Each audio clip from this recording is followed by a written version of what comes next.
Hi, I'm John Carvello, president of Stono Capital and Divestopedia. I'm here with my mentor and friend, Robert Slee. Rob is a noted author, investment banker, and entrepreneur. He has authored more than 300 articles on private finance topics. Rob's book, Private Capital Markets, published in 2004, is considered the seminal work in finance for private companies. Hey, Rob, thanks so much for joining me today. Oh, no, thank you. I always enjoy talking with you.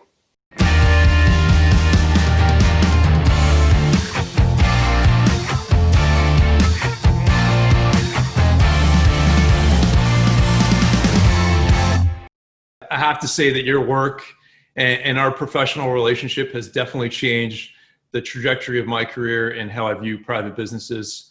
You pulled me out of the matrix, as you like to say. Yeah, I've been out of the matrix my whole life and didn't realize, I couldn't describe it accurately until I saw the Matrix movie. And then I realized, geez, from the time I was 5 or 6 years old, I looked at things differently and I didn't go with the crowd, and I had to self-educate, and I was just generally a big pain in the neck, to the institutional education system, to my family, and then I realized I'm not alone here. There's a number of us that live outside the matrix and maybe couldn't describe it fully, but we're looking for something. And I think what that is we're looking to satiate our intellectual curiosity. We just want to know things and we want to learn things. And we can't do that in a normal setting. And so my whole life has been outside the matrix. Yeah, and for me, I can remember the time reading your book, and like you said, getting pulled out of the matrix and seeing this kind of new view. So let's talk about your book. Your book, Private Capital Markets. You bring forward this concept and this disconnect between public and private markets. Can you talk about that groundbreaking research and just how it all started for you?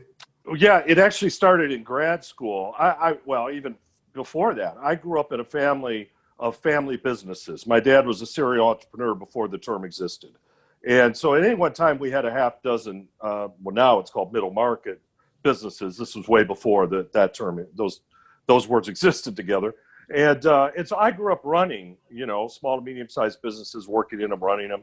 And then when I went to grad school, of all places, at the University of Chicago, I was in economics, and I had the framers of what is now called corporate finance. So economists created corporate finance, what is now known as corporate finance, 50, 60 years ago. And it was economists who were trying to describe perfect capital markets. And so I had these guys, and they all got Nobel Prizes. And everyone knows some of their names, Milton Friedman, George Stigler. Well, I had them all. And so as they were talking, and I was learning about the behavior of perfect capital markets, I couldn't help but notice that none of that jived with what my experience had been in private capital markets. So what they were describing was something that was more large, perfect public markets. That's probably the way to say it. And then after those guys at Chicago came a whole other group of economists who then, this is the 1970s, created corporate finance. And that was to describe the behavior of large public companies. And that was closer to home because then I went to work for a large public company, a Fortune 100 company. And I was fortunate that they let me do everything. I was a plant manager, general manager, finance head of strategy, everything you could do in a large public company. Well, what I realized was, in between I'd gotten an MBA, what I realized was, all that MBA stuff and all that corporate finance stuff does a pretty adequate job of describing behavior of large public companies. But none of it works with private companies because that's from whence I came. And so I thought, I went on this long sort of what you might call a career path of trying to figure out, is there a body of knowledge on the private side that describes the behavior of private companies? And so it started with me writing articles, and this is, I'm going to date myself here, but I was writing for in the US, there's 45 business journals. It's called the Charlotte Business Journal, the Denver Business Journal. Well, I had an article every other week in all of them. And what it was is it started out with my discovery of, what's a buy-sell agreement? What's a charitable remainder trust? How do you go about selling a business? And so I wrote hundreds of these over time. And then one day I woke up, and this is literally, well, I was actually driving, so I woke up from a deep sleep in my drive, and I remember exactly where I was. And I pulled over. I said, I see it. I see how to structure the body of knowledge, what's now called middle market finance. But I mean, at the time, this was 100 years ago. And so I started calling it private finance because I didn't know what to name any of this stuff. And so I codified it all, and it took me 4 years to write this 50-chapter, 7-pound behemoth, private capital markets, and John Wiley and Sons was gracious enough to publish it. And I told them when they published it in 2004, this was at least 15 years ahead of its time, and I think I was right on that. It's since been updated. You know, we've had multiple editions, but in any event. And so what I saw was, and this is what's so important for people to understand, because it was true then, true today, it'll be true 100 years from now. The behavior of the private markets in no way are the same as the behavior of public markets, and certainly not the behavior of perfect markets, whatever those are. And so what I saw was that business valuation, capital structure formation, and business transfer are interdependent and interreliant with each other. So you cannot conceive of a problem in middle market finance that you say, well, I don't need to worry about valuation in this decision, or I don't need to worry about how capital is formed or the cost of capital, or I don't need to worry about how transfer spectrum works. Oh no, you got to know it all. You got to know it all, because every decision in the private capital markets is somehow in that triangle I show in the book, that triangle of interdependence. Well, that was quite a breakthrough, because that was a clear break from anything they teach in corporate finance, because none of this is touched on in corporate finance. And so this then became a pet peeve of mine, because I went and did 600 live talks, by the way, 300 webinars or podcasts around this topic. And what I learned, and I was able to get the textbook in, and it still is in MBA schools around the world. It's hardly ever used in undergraduate. And the rub is, and the problem is, the academics out there, think about how the academics were taught in finance. They were taught corporate finance. Well, none of these academics, or very few of them, ever owned a business or worked in a private business. I mean, they may have a consulting gig on the side, but that's not what I'm talking about. What I'm talking about is you got 50 people relying on you and your decision-making for their welfare. That's owning a private business. When you do that, you're going to realize just how clever and important this private capital markets book is. Well, the academics, unfortunately, none of them have done that, or not enough of them have done that. And the older academics especially only know corporate finance. And so they're the ones that grant tenure, or if you're on the tenure track, you got to please your masters. And these 60-year-old, and I'll call it white guys, now they're kind of 70-year-old white guys, kind of run all the corporate finance departments. So they've been the block. They've been blocking this. Now, my prediction is that with all the entrepreneurial stuff that's sort of come up through the schools, and I don't know if this is the case in Canada, but in the U.S. now we have over 100 entrepreneurial, either minors or majors in undergraduate institutions. And this now is forcing it up from the bottom, because the corporate finance guys aren't trying to influence that, because they know the entrepreneurial stuff is too far afield from corporate finance. Yeah. So what my prediction is, in the next 10 years, this decade, it's kind of an exciting decade for me, because I'm just that far ahead of everything. But this decade, I believe the youngin academics will lead the entrepreneurs right into the middle market. And then my work will be rediscovered. That's what I think is going to happen. Yeah, I hope so. And that's the reason that I wanted to do this, video cast with you. You talk a lot in your book about value creation, and you say that occurs when return on equity is greater than the cost of the equity. So yeah. Most business owners, you also say, are just not even near reaching their cost of equity. Can you explain that a little bit? I find that business owners have a real tough time understanding this concept of I've never met equity and cost of equity in the private market. Yeah, I've never met a business owner who got this. And I, 10 years ago, convinced Pepperdine University, where I've taught for 15 years as an adjunct, I convinced them 10 years ago to do US-wide surveys. I would write the behavioral surveys, of which part of it was cost of capital, an important part. And we, for 10 years, have surveyed the entire private capital markets, from banks to VCs to business owners to anybody who has anything to do with lending or investing. And the reason I did all that, and I incorporated all that in the second edition of Private Capital Markets, is no one had ever determined what private cost of capital is. And I mean in any country.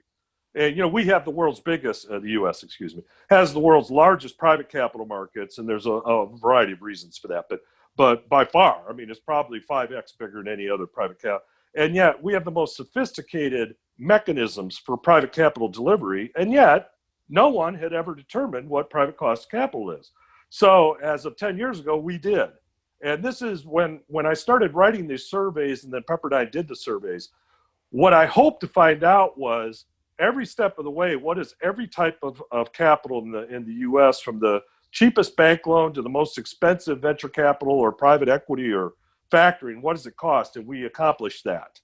And so it's all in the second edition of my book. And so here's theoretically what it means, and then practically what it means. Peter Drucker, who's the management guru of all management gurus as far as U.S. management goes, he's dead now, but for 50 years he reigned supreme. And he was the first one to make this case back in the 60s that unless an owner of a business generates returns on capital greater than the cost of capital, they're not creating value in their business. Well, that was 100% correct. And the public companies took that to heart. So when I was CFO and that with a large public company, we measured all of our decisions, all of our financial decisions based on net present value or some sort of discounted cash flow technique. Did it add value based on a mathematical technique?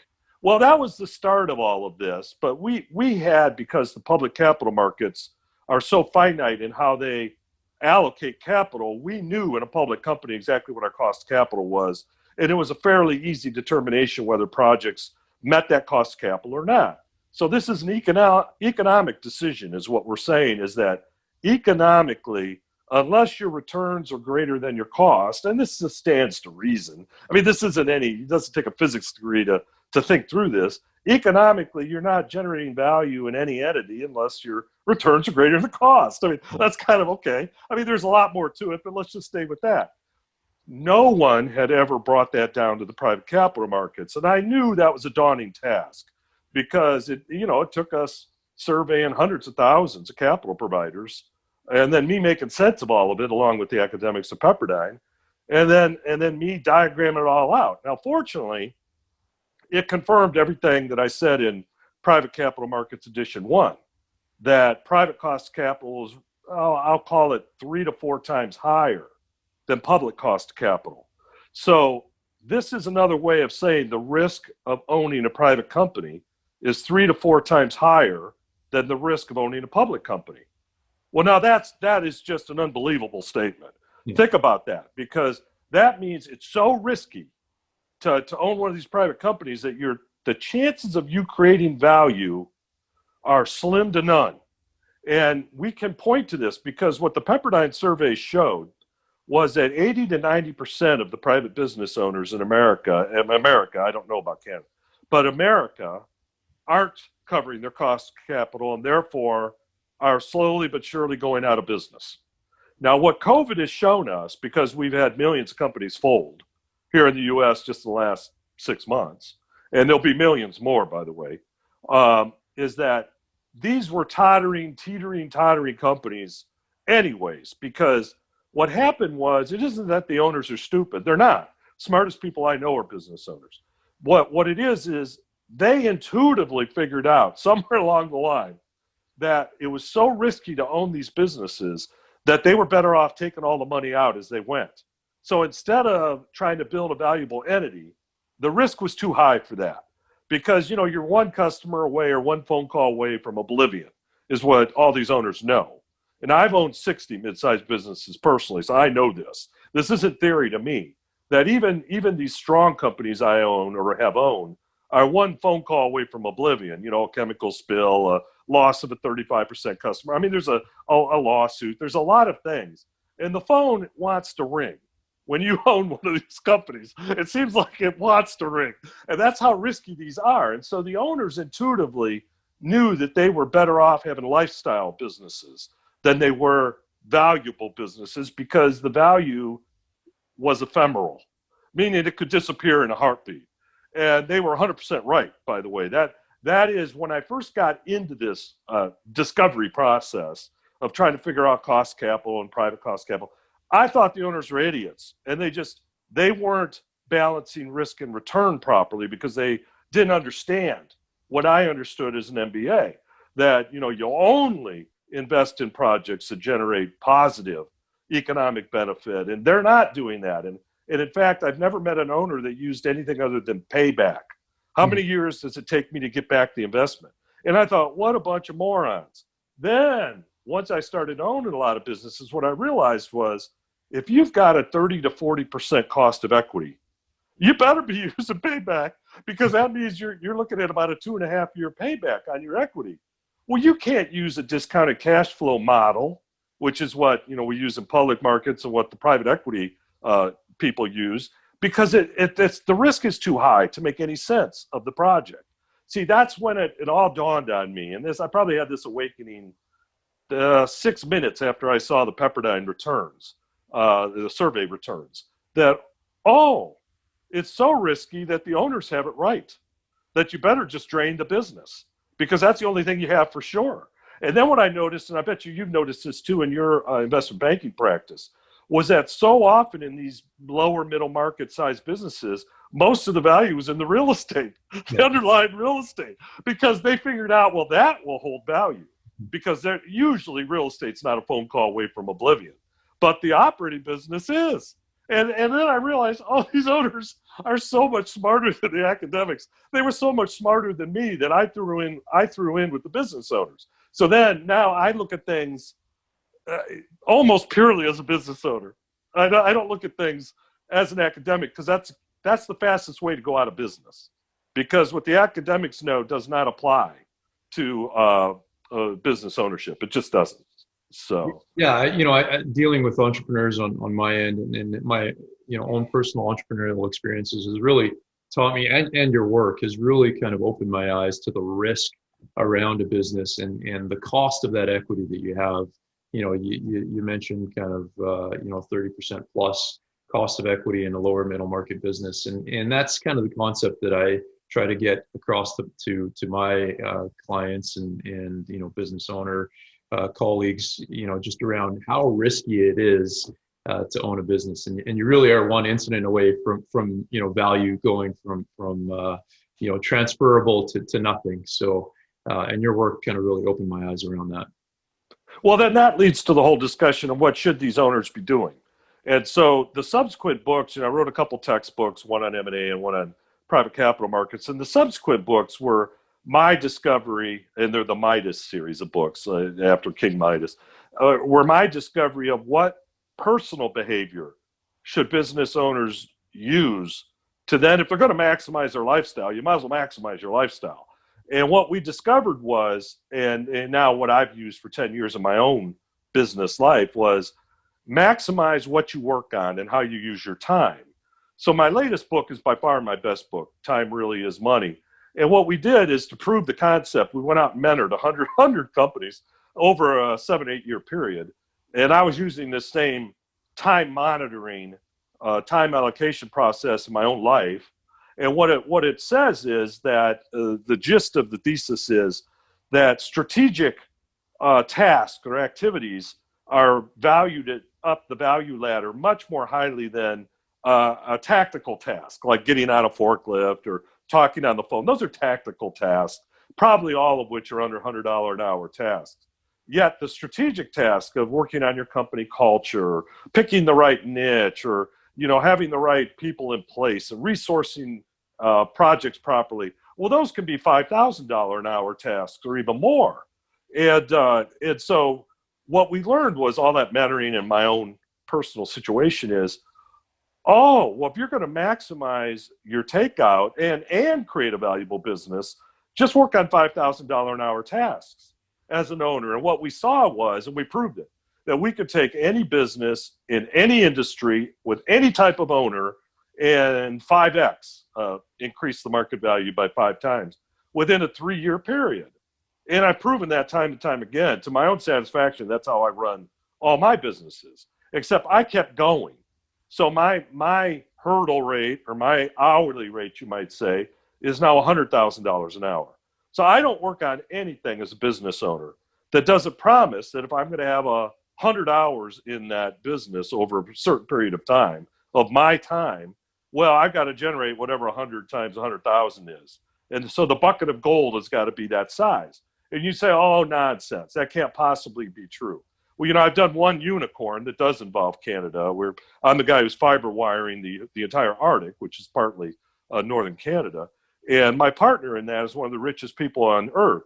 Well, he went to a $10 million an hour hurdle rate 20 years ago, and now he's worth over $50 billion. And what he told me was, and when I was writing the book, I was fortunate enough to know him because, see, I thought the world ended at $5,000 an hour activities because, I mean, come on, how many billionaires do you know?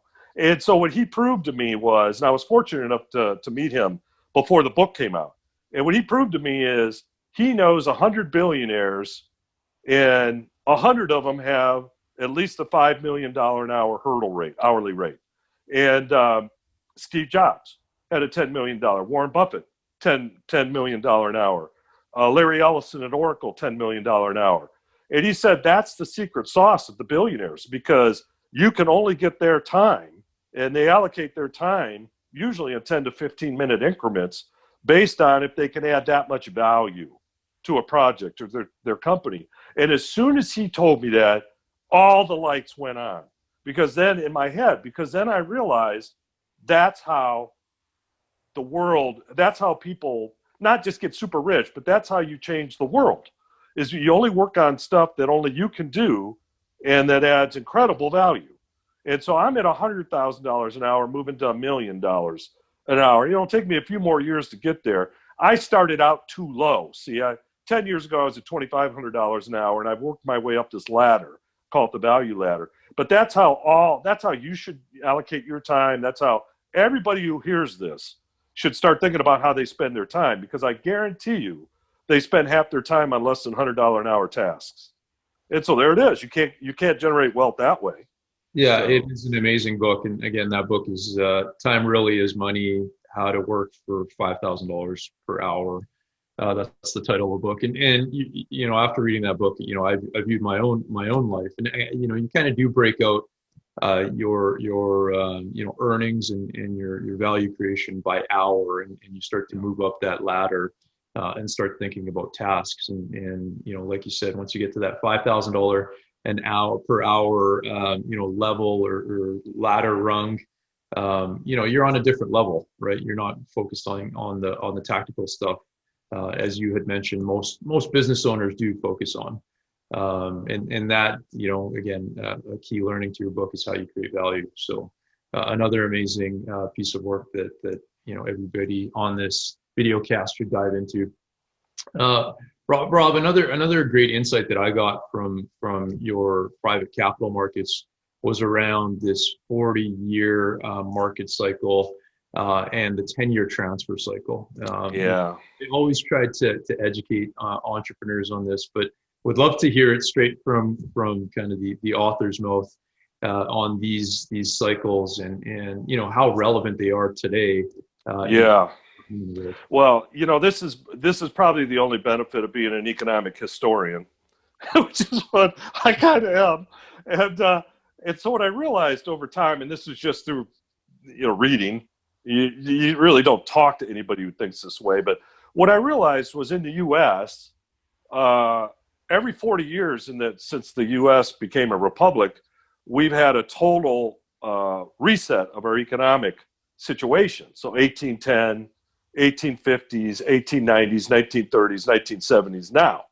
And what happens is those intervening 40 years, we have booms and busts, but we don't totally reset the system. We don't take the full medicine in those intervening 40 years. And so finally the system, if you could think of your economic system like a boiler, finally every 40 years it just blows. Just the top blows off. And too much debt, too much, not enough value creation, not enough anything, too much of all the bad stuff. And so, of course, I knew, that we're heading into that 40-year cycle. And so I started about 5 years ago only investing in businesses that I thought could survive a 40-year cycle.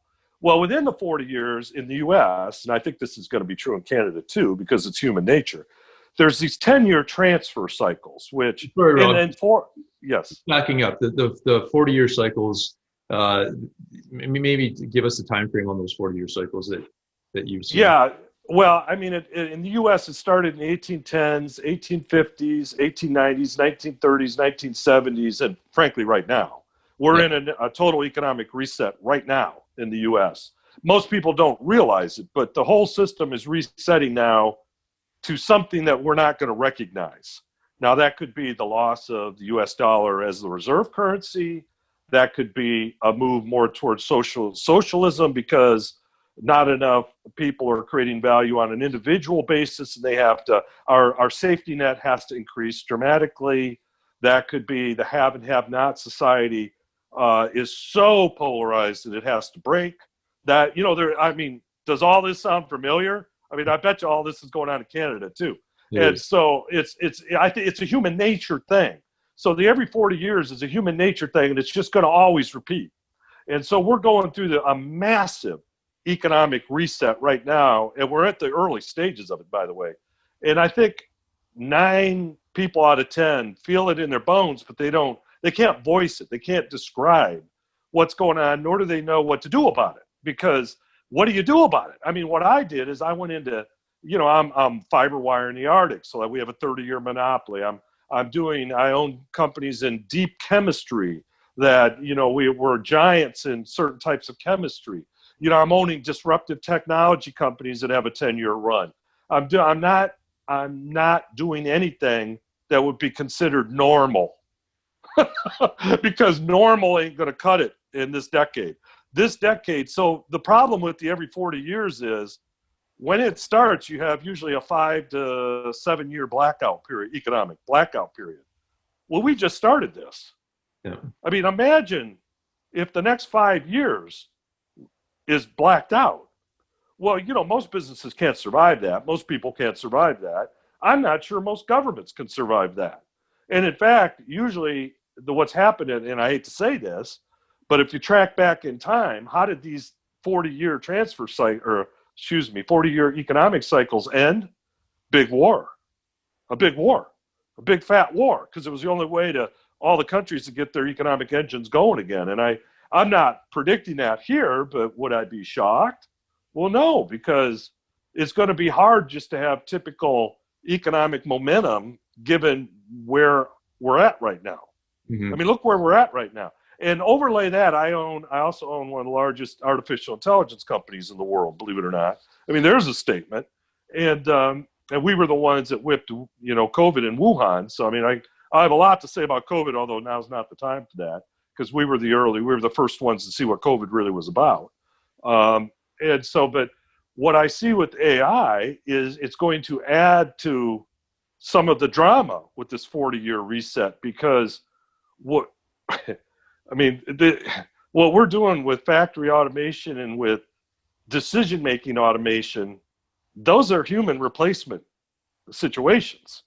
We're using extremely smart humans to create artificial intelligence models to replace less smart humans, and in a massive sort of way. Mm-hmm. And I'm not the only one. I'm not an evil person. I'm just trying to make the market more efficient and more useful place. I'm trying to help us survive things like COVID, that kind of thing. And but in so doing, what we're seeing is the offshoots, and where I see AI going, because I'm sort of on the edge of this, where I see it going is there's going to be a lot of victims this decade of AI. There'll be some beneficiaries, but a lot of victims. Similar to the Amazon model in the US, where Jeff Bezos has done a lot of good because we can just sit on the couch and have everything brought to us. Yeah. But, the fact of the matter is a lot of, corner stores went out of business for that to happen. And what I'm saying is in this 40-year reset, part of the drama will be the further technology-driven economy, which takes fewer hands-on stuff and a lot more machine deep learning and that kind of stuff. And so it's really going to be an interesting decade, although depending on what side of this you're on, you may not like it. Yeah. So There definitely is an interesting shift, and again, we were chatting, and we had talked about the 10-year market cycle, which I think is or transfer cycle you call it. Yes.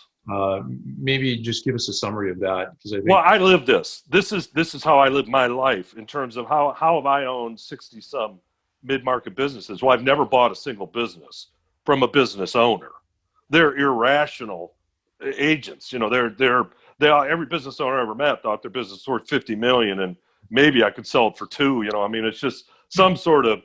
Most owners place the market value of their business on what they need it to be, not how the market views it. I mean, that's another natural human tendency. And frankly, even when I own a business and I'm the broker for my own business, I feel the same way. So it's just terrible. You just can't get away from that.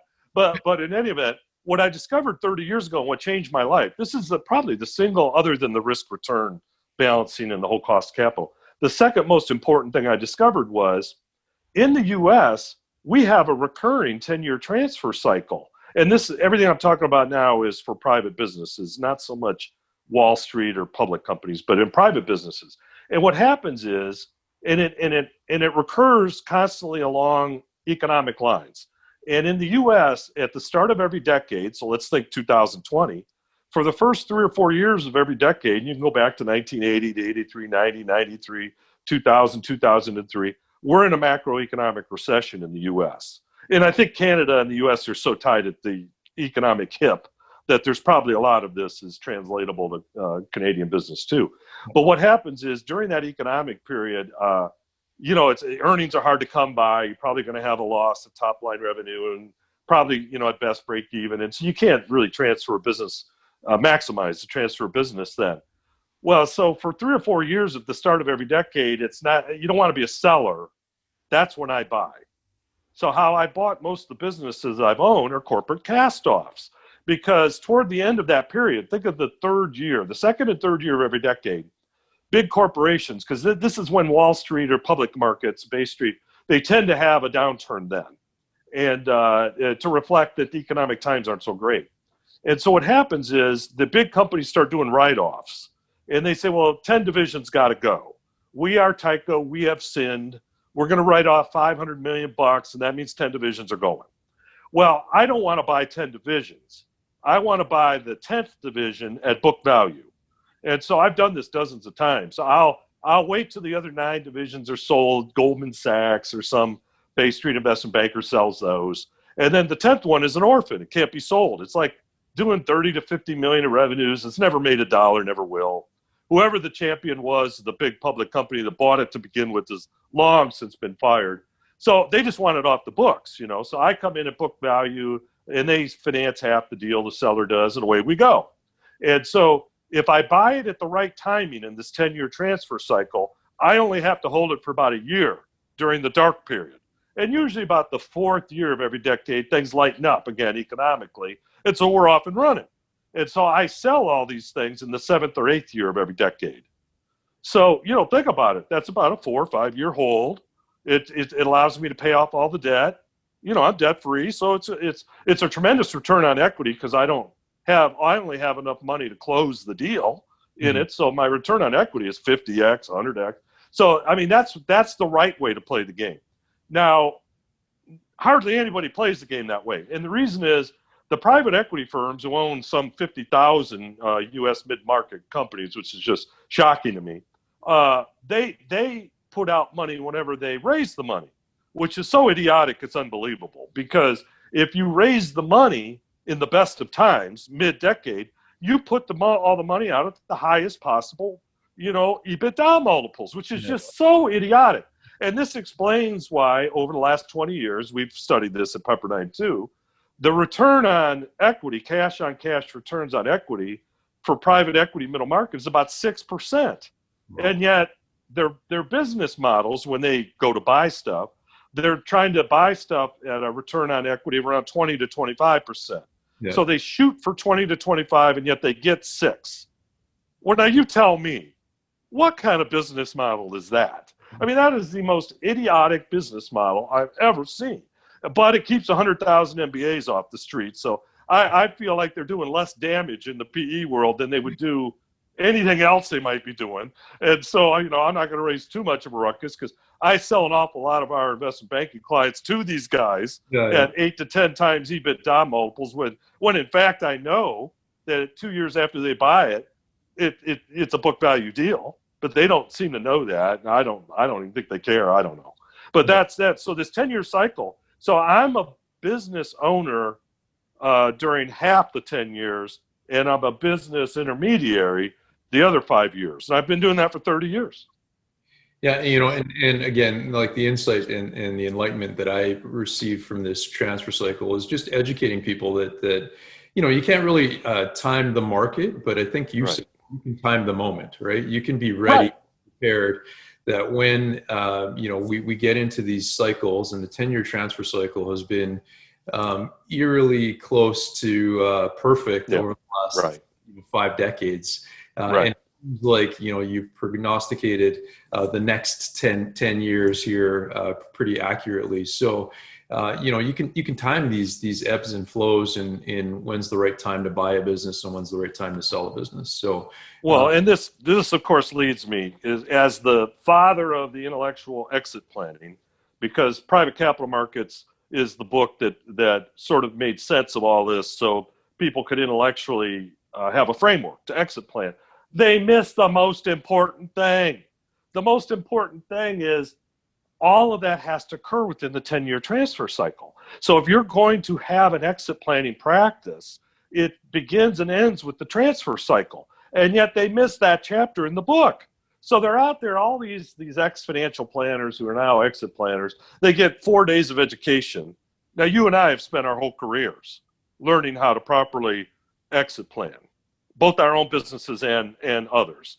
And yet somehow, thousands of people have gone to four days of education and are supposedly going to duplicate what you and I have spent, 15 or 20 years working on, which of course is so fallacious, it's unbelievable. But in any event, they missed the most important point. If you're going to exit plan, do it within the 10-year transfer cycle, then it makes sense, because then you can actually do it. But that's not how they're doing it.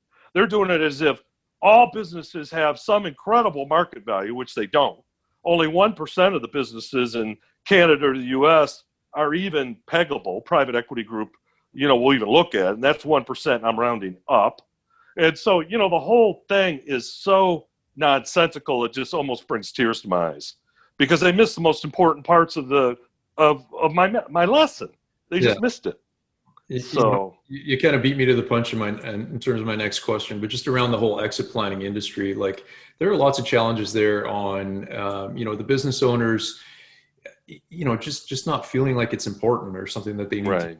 And then, the exit planners and the advisors maybe not having the proper education. Like, is there a fix for that exit planning industry, or what are your thoughts around, how do business owners, advisors, better provide value in the preparation of a business for a monetization or an exit? Yeah, in my arrogance, I thought I could train the trainers. I thought 6-8 years ago, of course I saw this because I've been living this 10-year transfer cycle and exiting my own businesses, and I probably exited 200 owners outside where I didn't have an interest. And I saw this, and I trained the trainers thinking that they then could train the masses of exit planners, and that was a big mistake.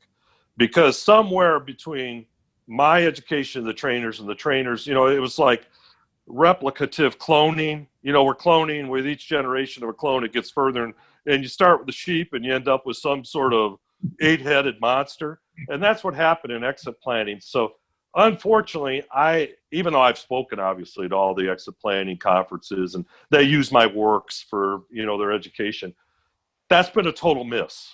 It's a total complete miss. I've never met an exit planner yet who could be the least bit value added. So they're not value added. So I can't recommend owners go to exit planners to get help on this. What I can recommend is if the owners would just read Time Really Is Money, they would help themselves greatly.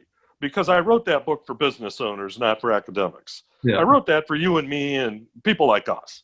And so I don't know how many, probably we sold over 100,000 copies of that book. And I'll bet you 80,000 of them were to business owners. And I hear back 20 times a week that thank goodness, because here's now what we do. You know what these owners have done with that book, which I am just so impressed with?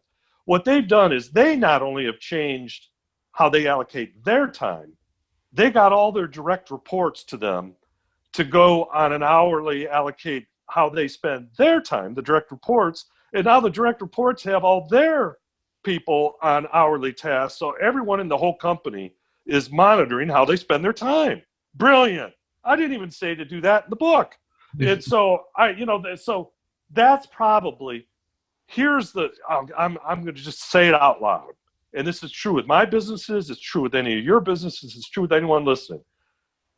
Exit planning is a moment in time circumstance. So what happens is you're in the way of somebody in the market.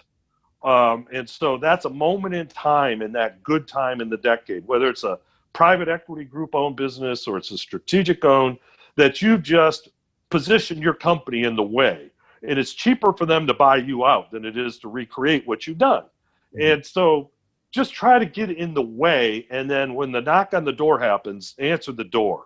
Because every time I've ever seen a business owner, and I mean 100% of the time, where the sweetheart deal comes in, and you've seen this too, and the owner doesn't take it, you know what happens every time.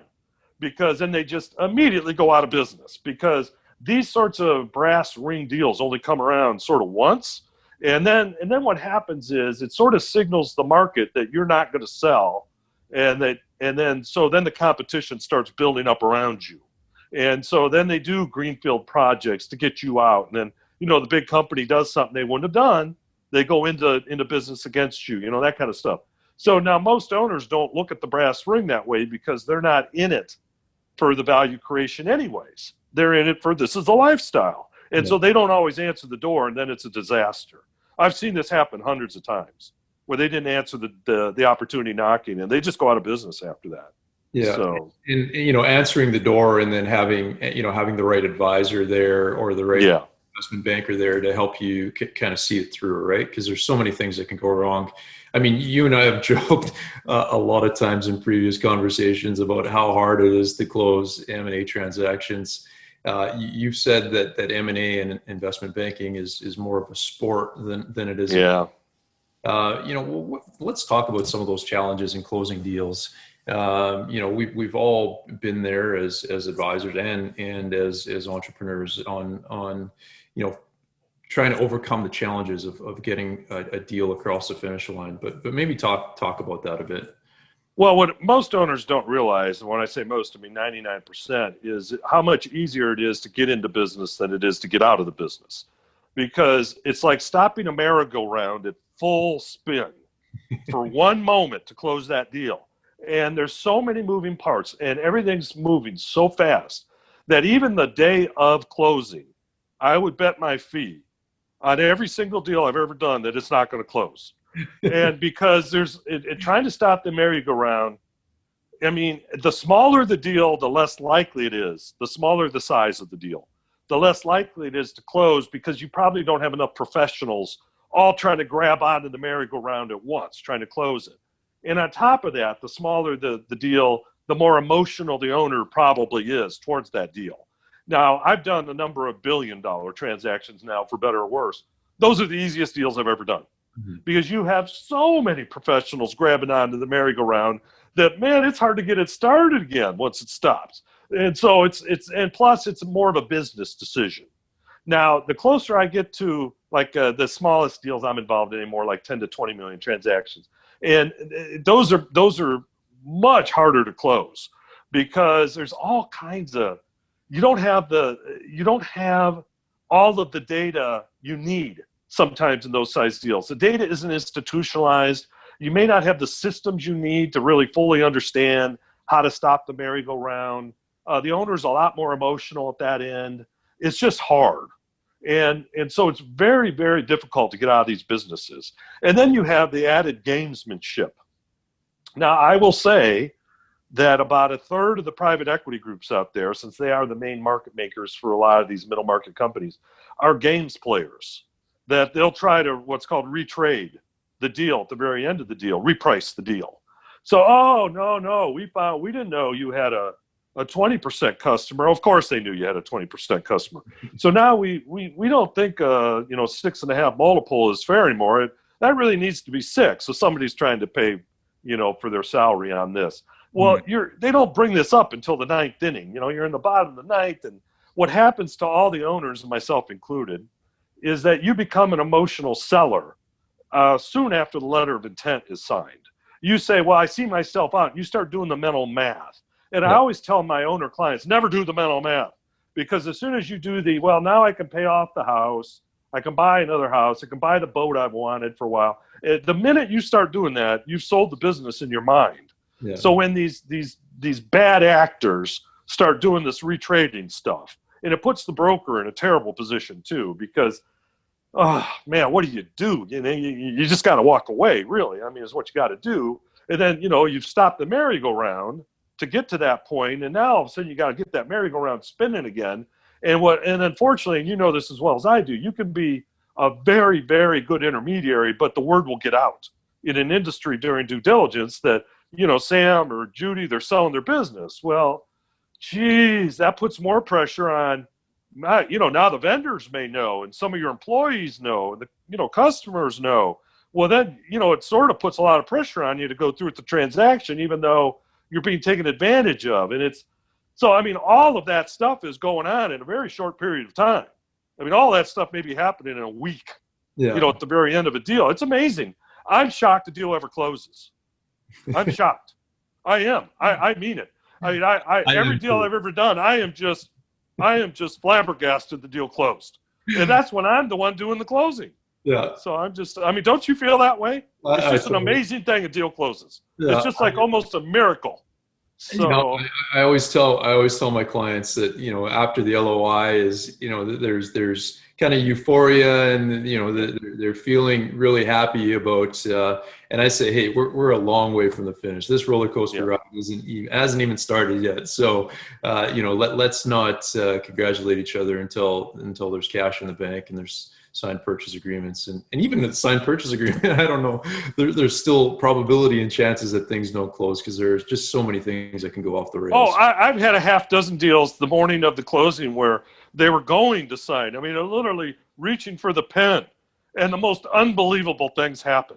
Somebody has a heart attack. All of a sudden, an old office manager comes up waving, well, I have 10% of this company. Who knew that? I've had things the day of closing happen that are just unbelievable. I mean, they've even happened to me when I was both the broker and the owner of the company. It's like, oh no, where did that come from? I mean, it's stuff that you just can't even believe. And this is the nature of stopping a merry-go-round that doesn't want to be stopped. I mean, these businesses, they just don't stop. I mean, this is a message of COVID in America, and I think probably Canada, but worse so in America. When our federal government tried to stop, and did stop the merry-go-round of the economy, oh no, you don't stop the merry-go-round here.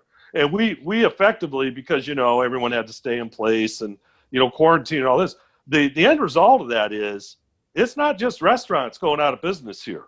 All these lower middle market businesses are at risk because they stopped the merry-go-round. You can't do that. These are sort of like living I'm mixing metaphors, but I mean it's a living merry-go-round, a living organism. And the minute you stop that, you got to resuscitate that thing. And they don't want to be resuscitated. And that's kind of what a closing does, is it stops the merry-go-round. And I just think, oh no, I don't know how you are the day of a closing.